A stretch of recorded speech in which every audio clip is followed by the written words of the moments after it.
Bonjour à tous et bienvenue sur ma chaîne YouTube. Alors pour vous Scorpion, donc signe un petit peu controversé, faut le dire, on a tellement tapé du sucre sur le pauvre dos des Scorpions en faisant un petit peu la vilaine bête du zodiaque. C'est un peu pareil que la Maison Dieu, voilà, il y a des interprétations très différentes par rapport à cette carte-là. Certaines les voient en vraiment négatif, d'autres en extrêmement positif. Voilà, la Maison Dieu qui est là au centre et qui est pleine d'énergie et voilà, qui va faire appel à vos ressources ici intensément au tout début de cette année. Donc là où vous allez commencer, c'est la Maison Dieu. Alors la Maison Dieu, donc on a dit beaucoup de bien ou de mal sur cette carte. Disons que dans le tirage ici, elle peut représenter une forme de défi, de projet que vous avez à cœur. Il peut y avoir aussi une connotation, bien entendu, de surprise, de quelque chose auquel on ne s'attendait pas. Mais sinon, sur le plan concret, ça peut aussi représenter matériellement votre lieu de vie. À noter que dans le complément d'information, vous avez donc la papesse et l'impératrice. Alors, le point commun qu'il y a dans ces trois cartes, c'est que vous avez trois couronnes. Donc, vous avez une tiare sur la tête de la papesse, donc la carte que je tiens à gauche dans ma main, et une couronne donc dans la carte de l'impératrice que je tiens ici dans ma main à droite. Donc il y a bien entendu une couronne ici tout en haut de la carte qui elle se détache de la structure. Donc là trois couronnes, c'est vrai que c'est assez interpellant, donc on peut vraiment parler ici d'une forme d'intelligence.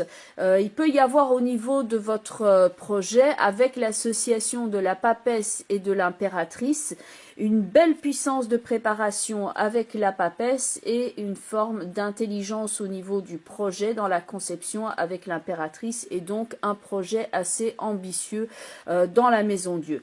Pour certains d'entre vous, ce ne sera pas un projet, mais ce sera en référence avec un lieu de vie et donc vous devrez vraisemblablement, après avoir établi une planification ici quant au fait de trouver votre place par rapport à l'étoile et l'ermite, vous projeter vers l'avant avec l'impératrice et effectivement vous affirmer pour trouver votre lieu de vie. Donc dans certains cas, ça peut représenter ici une nouvelle vie ou carrément un nouveau projet de vie, une nouvelle maison, un nouveau lieu que vous allez investir. Ça peut aussi être un nouveau lieu professionnel, bien entendu. Donc ici, il y a bien une forme de défi en début d'année et il peut y avoir eu une prise de conscience par le passé qui a toujours ces conséquences-là à l'instant présent avec la Maison Dieu. Une prise de conscience qui peut être déstabilisante, mais avec la Maison Dieu, elle peut être très éclairante aussi. Et donc avec le discernement que vous avez avec l'impératrice et la préparation, donc là vous êtes en train de faire le point pour la suite des événements. Globalement avec l'ermite et l'étoile ici qui sont situées à gauche en complément de la papesse, là on a ces trois cartes-là qui sont plus une forme d'intériorité, de préparation de terrain, tandis qu'avec ce qui se projette ici au futur, l'impératrice, le chariot et le diable, là il y a une forme d'extériorisation par rapport à votre projet. Donc ce qui se jouait entre guillemets en coulisses est destiné maintenant à prendre forme de façon beaucoup plus visible. À noter que ça peut aussi quelquefois, comme il s'agit de femmes ici, ça peut représenter une forme de rivalité peut-être entre deux personnes liées à un domicile, une forme de contrainte quelquefois, donc il peut y avoir une cohabitation ou disons une rivalité entre deux personnes ici, ça peut être le cas si ces deux-là ont décidé chacune d'être sur leur position ici, donc là vous avez une division qui peut expliquer la forme d'explosion qu'il y a dans la Maison Dieu, donc ça peut être pour certains d'entre vous suite à une rupture parce qu'il y a eu une rivalité, le fait de maintenant devoir partir et refaire son chemin. Mais ça peut être aussi deux facettes de votre personnalité où on a étudié le terrain par le passé et maintenant on est destiné à investir ce terrain de façon très concrète avec une forme de plan de bataille ou disons un plan d'action bien défini. Alors par rapport à ces deux cartes-là qu'il y a au passé, l'étoile et l'ermite, alors on peut associer la planète Saturne qui a été effective dans votre signe il y a quelque temps. Donc c'est un travail qui a pu se faire, disons grosso modo, ces 2 dernières années où il y a une forme, bon Saturne ça peut représenter la mise en retrait, une forme de leçon sur le strict nécessaire. Donc ça peut être un travail sur la confiance en soi, comme l'étoile est présente ici, ainsi que un travail sur ses ressources internes. Donc tout ce qui est connotation de temps, de délai, de retard et de lenteur, de prise de recul nécessaire est à l'œuvre avec la carte de l'ermite par le passé. Donc ça peut être une étude approfondie de votre situation et qui n'est pas nécessairement vécue dans la frustration, même si pour certains d'entre vous cela peut être le cas. Il y a une nécessité aussi de prendre soin de soi avec l'étoile et l'ermite, et pour certains d'entre vous une forme de mise en garde par rapport au corps, parce que l'ermite peut représenter une forme d'expertise et surtout de dire avec sa lanterne, voilà ce sur quoi tu dois faire attention. Et on voit donc le corps de l'étoile qui est prédominant ici dans la carte, et le fait d'être en harmonie avec soi-même. Donc ça peut être pour certains d'entre vous, comme la maison Dieu ici le signale, quelquefois un problème au niveau du corps, au niveau de la structure, voilà, quelque chose, ça peut être tout simplement une forme de retrait au niveau d'un travail pour raison de santé ou raison de prise de recul pour pouvoir faire le point avant de reprendre du collier. Et justement à ce propos-là, donc au futur, nous avons le chariot avec le diable. Donc là, quand il s'agit ici de reprendre du collier avec ces deux-là, donc là, on a vraiment l'association parfaite, oui mais. Le chariot indique que la route se dégage, ça c'est un fait, on repart de l'avant avec énergie. Alors il faudra toujours se poser la question de la bonne conduite de ce chariot, car le diable peut représenter dans ce cas-ci une forme de mise en garde peut-être.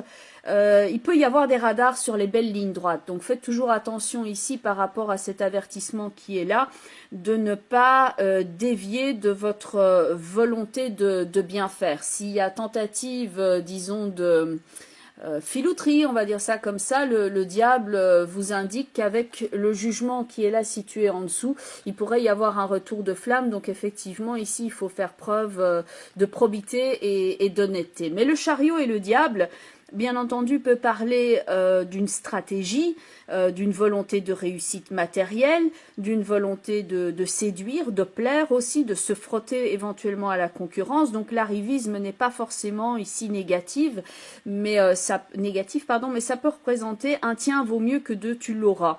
Donc il y a bien une sortie de l'ornière très active, il y a quelque chose de beaucoup plus guerrier dans cette association de cartes-là que l'association où on peut parler de bonheur de vie simple, de sérénité avec l'étoile et l'ermite, et d'une forme de retrait. Ces deux-là ne sont pas du tout en retrait, mais sont vraiment bien visibles. Il y a une volonté de se mettre en avant. Donc toujours bien se positionner, bien entendu, par rapport à des principes d'honnêteté, etc., pour ne pas avoir le retour de bâton. Mais globalement, ici, on met tout en œuvre.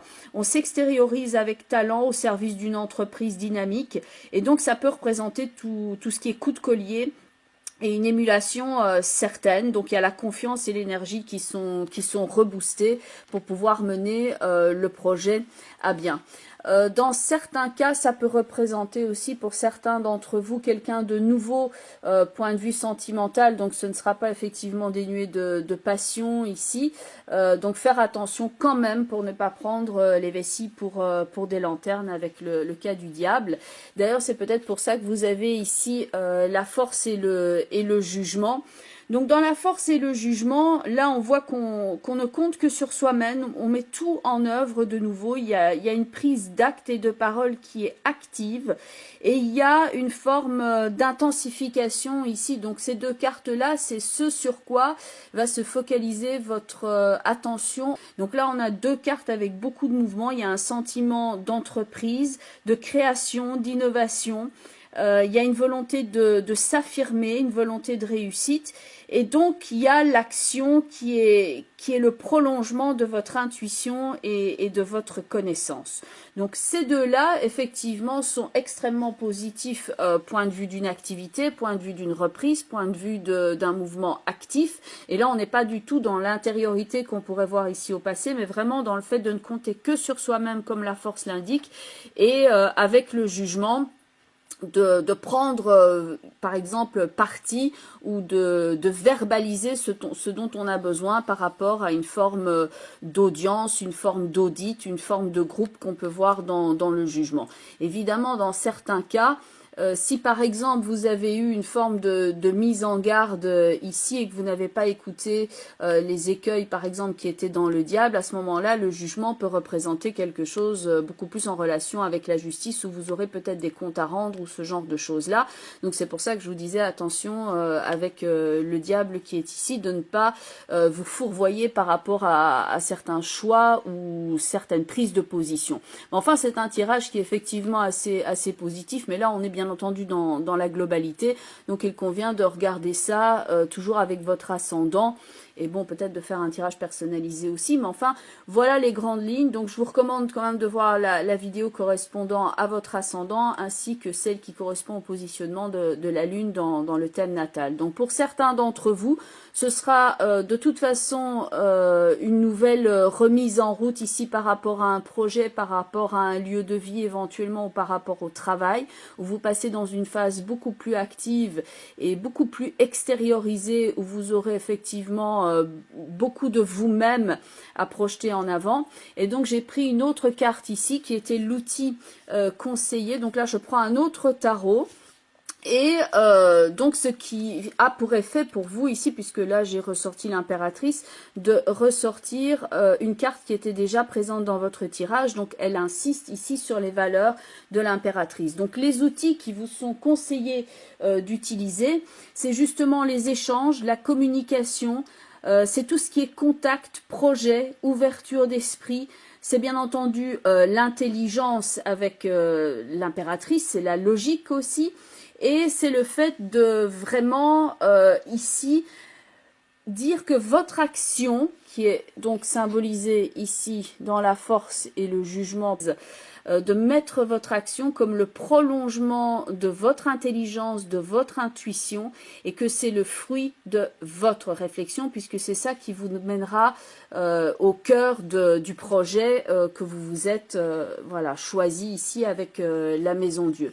Donc toujours bien penser avec l'impératrice ainsi que les différentes formes qui sont là, à être dans l'authenticité et dans l'honnêteté vis-à-vis de soi-même et d'assumer pleinement sa personnalité et ses décisions et de rester fidèle à ses principes et d'éviter peut-être certains plans de facilité comme le diable l'indique là. Mais je le répète, là pour certains d'entre vous, le diable va vraiment vous donner la niaque d'aller de l'avant et probablement aussi de rentabiliser certains projets professionnels. Donc le diable n'est pas systématiquement négatif.